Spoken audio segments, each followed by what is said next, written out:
Para esse negócio funcionar, a primeira coisa que vocês têm que entender, igual eu falei, é o mecanismo de funcionamento. O segundo é como ele funciona por difusão. Então eu tenho que aqui na frente dele eu tenho uma superfície em que tem um contato com o ar. Para ele funcionar bem, eu tenho que ter um fluxo de ar constante sobre essa superfície de coleta desse amostrador.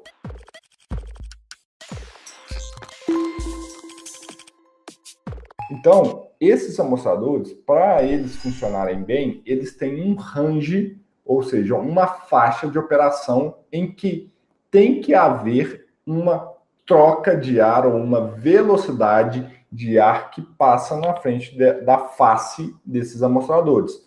Então, fiquem bem atentos quando vocês forem utilizar, se o ambiente de trabalho que vocês vão coletar esses agentes, ele tem uma velocidade de face, né, ou uma troca, renovação de ar condizente com a qual o fabricante validou ele. E por que é tão importante ter esse fluxo constante? Porque tem que haver uma troca de ar aqui. O ar não pode ficar estagnado aqui na frente, mas também não pode variar muito. Eu não posso ter um ar totalmente parado, nem um ar com muita velocidade passando aqui na frente. Senão, ele vai perder essa capacidade de retenção de forma constante.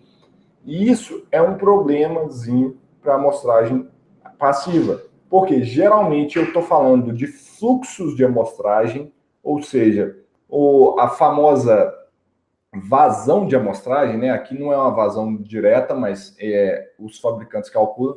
Geralmente essas vazões são muito baixas. Então a gente perde um pouco de sensibilidade, principalmente quando a gente precisa mostrar aqueles agentes que têm exposição de curto prazo, como STEL e teto. Então eu, Leandro, não gosto desses amostradores para amostragens de curto período, como STEL e teto, porque as vazões são baixas. Para eu ter uma vazão de coleta muito alta, eu teria que ter um fluxo de ar passando na frente dele aqui muito alto. E isso não é o que a gente encontra na realidade. Então, quando esses caras foram desenvolvidos, eles foram desenvolvidos para quê? Que nas condições comuns encontradas, de modo geral, nos ambientes de trabalho, ele possa funcionar bem. Então, a gente tem que ficar atento a isso. E qual que é esse valor?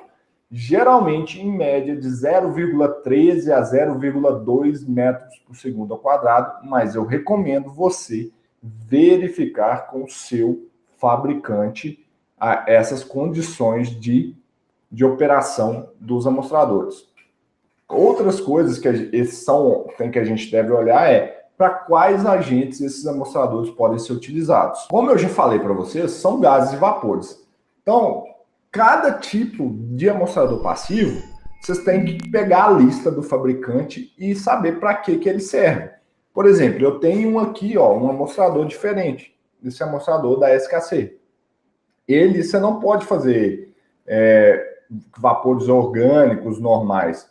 Esse aqui, se eu não me engano, ele é para óxido de etileno. Tem que olhar para que é cada um deles. Esse, que é o VOC 575001, é para vapores orgânicos. Benzeno, tolueno, xileno, enexano, todos esses, enetano, percloretileno, todos esses agentes estão disponíveis para ser coletados aqui. Então tem que pegar a lista com a gente aqui na Analytics ou lá no site do próprio fornecedor. Então, mesma coisa desse amostrador aqui da 3M. E, por exemplo, a SKC tem um muito parecido com esse daqui, que é o 575002, que muda o material que está aqui dentro para ser utilizado para coleta de álcoois, por exemplo. Porque com esse material novo, consegue-se fazer até 8 horas de coleta com esse amostrador, um amostrador com álcool, diferentemente desse aqui, que seria no máximo 2 horas, ou desse daqui, que é o da 3M, que seriam 2 horas. Se você olhar, qual que é a diferença do marronzinho para o laranja? É o corpo duplo. Eu vi o pessoal já falando aí. Então, esse corpo duplo é a única coisa diferente, que ele tem uma outra seção, que aumenta a capacidade dele de coleta. Então, ele tem dois corpos, duas superfícies de coleta. Então, assim que funciona o amostrador passivo. Então, vocês têm que olhar o ambiente e olhar como utilizar eles por meio dos fabricantes.